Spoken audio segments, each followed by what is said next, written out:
computer to just kind of do a little Googling on the word God, and I ran into a website, in fact, Deepak Chopra's official website. And he had a question there that was sent in to him that pretty well sums it up. And this is what it said. I am basically a happy, harmonious person. I feel the desire to develop more on a spiritual level, but I have such a block on the word God. So much of the way that word is used actually repulses me.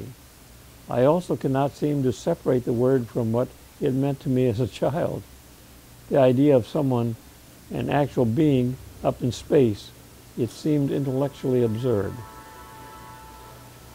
Because of this, I have a very hard time reading most spiritual writings and being open to spiritual growth. My questions are these. Why would I have such a strong, almost physical aversion to a word, and how can I overcome this? And this was Deepak's response, which I think is just fantastic. Don't let your block on the word God deter you in your spiritual quest. When you see the word God, instead of thinking of a judgmental man on a throne, substitute an understanding of God that describes your own infinite intelligence, compassion, creativity. It can be as simple as inserting the idea of joy or light for the word God. You don't have to take the position that you are God. Just make the reference of understanding God a personal and present experience instead of being locked into an obsolete childhood concept. And you will find that your spiritual growth will be much more meaningful. What helped me a lot through the years is when I read God is love, and when I also read that we are all created in the image and likeness of God. So basically I can begin to realize that I am love. God is love, and that's all there is. And I can comprehend that a little because I'm very fortunate to live on the ocean. And I can just look out at that huge ocean, but I know that there would be no ocean without the drops. Nor would there be any drops without the ocean. So we're all one. And that's the way I feel, that I am created in the image and likeness of God.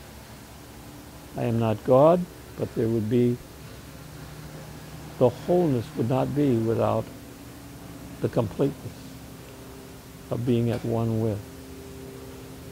And then it was interesting with Chopra's, he got some comments. And he just came in, this was November 2010, said, in the definition of God, you have synonyms. This is with a comment that came in. Said you have synonyms names for God. They're principle and mind and soul and spirit and life and truth and love. 7 synonyms.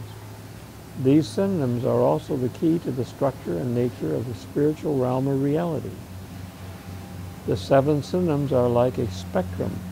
When light passes through a prism, it is separated into many colors. When God is defined through synonyms, we see spread before us many qualities of God's infinite or divine nature or individuality. Each synonym has a certain attribute that defines it in a way that distinguishes it from the others. Principle is law. Mind is intelligence. Soul is identity. Spirit is substance. Life is being. Truth is reality. Love is power, relationships. God is all that is good and everlasting.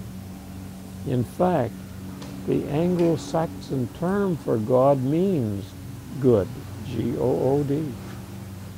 So God means all that is good, including all the synonyms that are mentioned above, and man, when attuned to God, is the goodness expressed.